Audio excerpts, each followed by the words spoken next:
황남 울릉 독도가 지역구인 박명기 의원입니다. 먼저 새 정부의 초대 총리 후보자로 내정된 것을 축하드립니다. 후보자님 가정이 어려우면 현철을 생각하고 갑인 현사처 또 나라가 어지러우면 어진 재상을 생각한다. 국난사 양상이라는 말이 있습니다. 그런데 그 재상도 자기를 임명한 군주만을 위해서 일하는 충신이 있고 그리고 나라를 위해서 일하는 상신이 있고 역사를 생각하면서 일하는 양신이 있다 그럽니다. 총리께서는 평소 이 국무총리가 되기를 꿈꿔왔다 그러는데 왜 총리가 되고자 했으며 어떤 총리가 되기를 원하는지 말씀해 주시고요. 한마디만 더 붙이면은 세간의 후보자가 총리로 내정된 것은 지난 대선 과정에서 호남의 지지를 이끌어내고 대선 결과 호남에서 몰표를 받은 대한 보상 내지는 배려 차원이라는 시각이 있습니다. 이 점에 대해서 말씀 한번 해 주시죠. 예, 제가 총리가 되고 싶다는 걸 여러 차례 말씀드렸습니다. 서로 의견이 달라서 좀처럼 조정을 못하는 그런 일들이 현실에서 너무 많기 때문에 제가 그런 일을 좀 해보면 어떨까 하는 생각을 했었습니다. 총리가 된다면 두루두루 많은 의견을 듣고 황희정승 그러면 부정적으로 생각하시는 분도 많습니다만 좀 짧게 좀 네, 저도 국민의 의견을 두루두루 듣는 그런 총리가 되고 있습니다. 아까 호남 말씀 주셨는데 광주, 전북, 전남 3개 광역자치단체 중에서 전라남도의 지지도가 가장 낮았습니다. 그것으로 답변을 대신하겠습니다. 좀 섣부른 질문입니다만 만일 총리가 되신다면 총리가 마지막 꿈입니까? 아니면 더 이상의 꿈을 갖고 계시죠? 짧게. 원래 총리가 되고 싶다는 생각은 있었지만 되리라고는 생각을 못했습니다. 이것도 지금 사실은 없었던 현실이 닥친 겁니다. 저는 이틀간에 걸쳐서 총리의 국가간 간보관 그리고 이 책임 총리로서 역할과 능력 그리고 도덕성 검증 이런 순서를 진행하겠습니다. 국정현안에 대해서 단도직입적으로 묻겠습니다. 짧게 좀 대답해 주시면 좋겠습니다.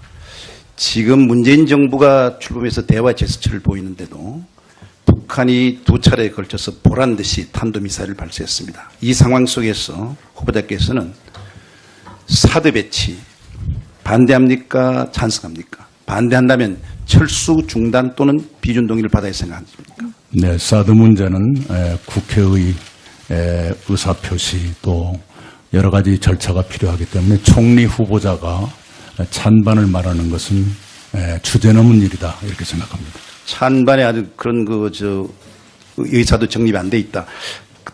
국방부를 총괄하게 되는데요. 행정mak부 총괄하게 되는데 총리 후보자께서는 북한을 주적이라고 생각하십니까? 군사적으로는 적으로 규정되어 있습니다. 주적이라는 말은 동의하지 않습니까? 그냥 적입니까? 국방백서에도 주적이라는 그건 제가 알고 있습니다. 주적이라는 것이 다른 뜻이 아니고 주된 적입니다. 군사적... 독도를 갖다가 넘내보는 일본이 적도 될 수 있고 호시탐탐 계속 우리 정부를 갖다가 우리 또 국가를 갖다가 군사적으로 노리고 있는 그런 거 북한은 주적 아닙니까? 군사적으로는 주요한 적이다 하는 건 틀림없는 사실입니다. 그러나 총리가 군사만 생각할 수는 없다고 생각합니다. 후보자가 16대 국회의원 시절에 국회에서 북한 인권 개선 촉구 결의안을 표결할 때 그때 반대한 의원이 9명 있었습니다. 지금도 같은 입장이십니까? 짧게. 네, 그 당시에 당론에 따랐습니다. 당론에? 네. 그게 당론이기 때문에 지금은 어떻습니까? 지금은 정부하고 상의를 해봐야 되겠습니다만 인권 개선이 필요하다고 생각합니다. 2010년에 국회에서 천안함 규탄 결의안 중에서 북한이 배후라는 내용을 삭제하는 수정안에 동의를 하셨습니다. 지금도 북한을 천안함의 배후로 보시는지요? 안 보시는지요? 북한을 배후로 생각합니다. 정부의 발표를 신뢰합니다. 지금 이 금강산 관광 재개 그리고 개성공단 재개 및 확장 이런 것과 더불어 햇볕 정책에 대해서 어떤 생각을 갖고 계십니까?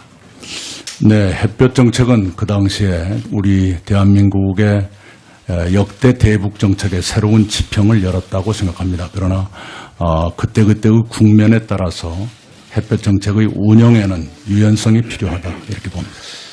후보자님, 제가 이 첫 질문이 질문에서 좀 짧게 하고 다음부터는 좀 시간을 드리도록 네, 하겠습니다. 주의하겠습니다. 지금 새 정부가 세월호 사건 정윤의 문건 사건 4대강 사업에 대해서 재감사 내지는 재조사를 하겠다 하고 있습니다. 사실 이 사건들은 법적 절차와 법적 판단, 감사가 종료된 사안이거든요. 우리가 말하는 일사부재의 원칙에도 반하고 정권 초기에 새로운 갈등과 분열을 일으키고 또 여러 가지 북핵 문제, 경제 문제 등 중요한 국정 우선순위를 보더라도 타당하지 않다는 그런 지적이 있고요. 그렇습니다.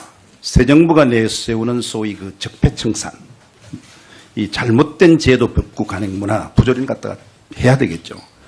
그러나 지금 보게 되면 전 정부의 정책 청산 내지는 정책 지우기, 심지어는 정치 감사 내지 보복 청산의 인상이 짙다는 일각의 지적이 있습니다. 여기에 대해서 말씀해 주시고, 만약에 이런 적폐청산이 선례가 된다면 다음에 5년 후에 새로운 또 정부가 들어서게 된다면 또 이런 기구를 만들겠다는 말씀하신다 한다면은 이것이 정상의 비정상합니까? 비정상의 정상합니까? 어떤 생각을 하고 계신지요?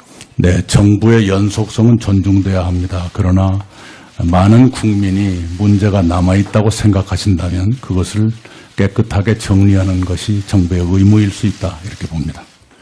지금 대통령 취임 3주째인데요. 지금 국정역사교과서 폐지, 그리고 비행의적 철폐, 세월호 교사의 그 순직 처리인정, 임을 위한 행진곡, 이틀이 멀다 하고 1, 2, 3, 4, 5, 6호까지 지시가 나오고 있는데 이 대통령이 이 지시를 내릴 때 내각의 협의라든지 당정 간의 협의라든지 야당과의 그 협의는 차차고라도 이렇게 정책적 검토 지시가 아닌 일방적 지시를 내려서 독주하고 있다, 일방적이다 이런 얘기를 하고 있거든요. 만일 총리가 되신다면 대통령께 건의해서 이런 지시는 내각에 좀 해주십시오 하고 건의할 용의가 있으신지요? 네, 내각이 하는 것이 더 적합한 일이라면 그렇게 건의를 드리겠습니다. 주적이란 말은 동의하지 않습니까? 그냥 적입니까? 국방백서에도 주적이라는 그건 제가 알고 단어가 있습니다. 주적이라는 것이 다른 뜻이 아니고 주된 적입니다. 군사적 독도를 갖다가 넘내보는 일본이 적도 될 수 있고 호시탐탐 계속 우리 정부를 갖다가 우리 또 국가를 갖다가 군사적으로 노리고 있는 그런 거 북한은 주적 아닙니까? 군사적으로는 주요한 적이다 하는 건 틀림없는 사실입니다. 그러나 총리가 군사만 생각할 수는 없다고 생각합니다. 후보자가 16대 국회의원 시절에 국회에서 북한 인권 개선 촉구 결의안을 표결할 때 그때 반대한 의원이 9명 있었습니다. 지금도 같은 입장이십니까? 짧게. 네, 그 당시에 당론에 따랐습니다. 당론에? 네. 그게 당론이기 때문에 지금은 어떻습니까? 지금은 정부하고 상의를 해봐야 되겠습니다만 인권 개선이 필요하다고 생각합니다. 2010년에 국회에서 천안함 규탄 결의안 중에서 북한이 배후라는 내용을 삭제하는 수정안에 동의를 하셨습니다. 지금도 북한을 천안함의 배후로 보시는지요? 안 보시는지요? 북한을 배후로 생각합니다. 화학남 굴릉 독도가 지역구인 박명기 의원입니다. 먼저 새 정부의 초대 총리 후보자로 내정된 것을 축하드립니다.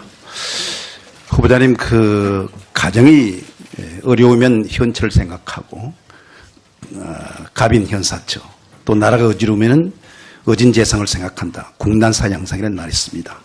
그런데 그 재상도 자기를 임명한 군주만을 위해서 일하는 충신이 있고 그리고 나라를 위해서 일하는 상신이 있고 역사를 생각하면서 일하는 양신이 있다 그럽니다.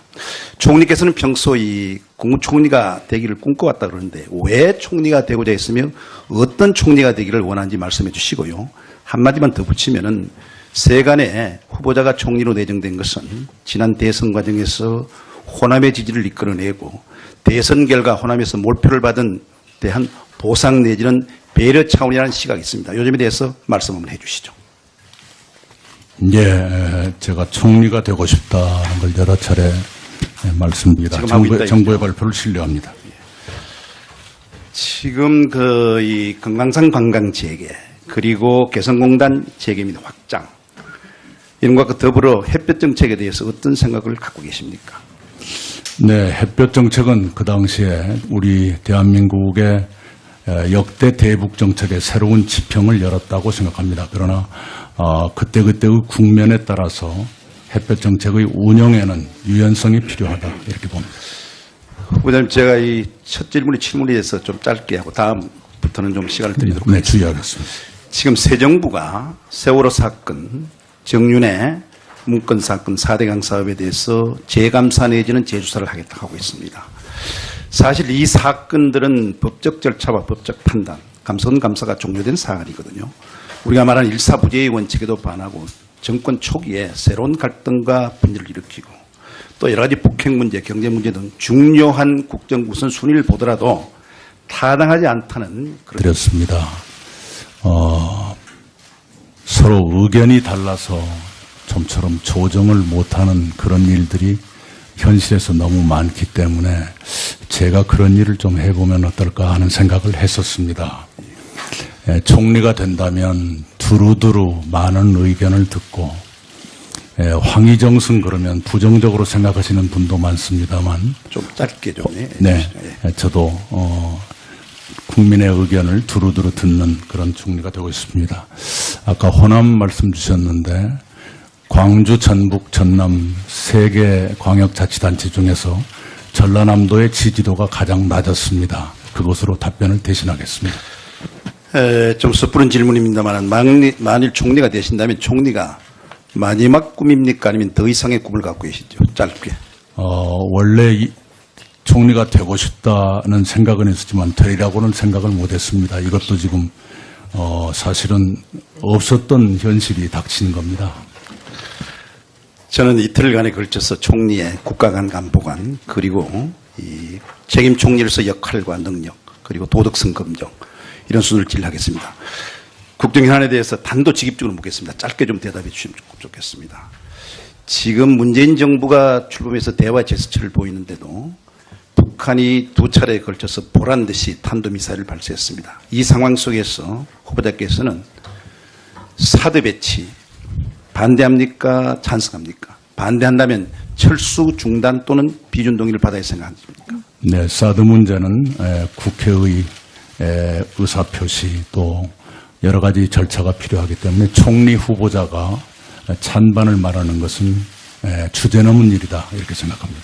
찬반에 아주 그런 의사도 정립이 안 돼 있다.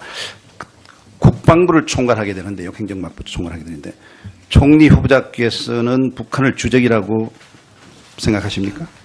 군사적으로는 적으로 규정되어 있습니다.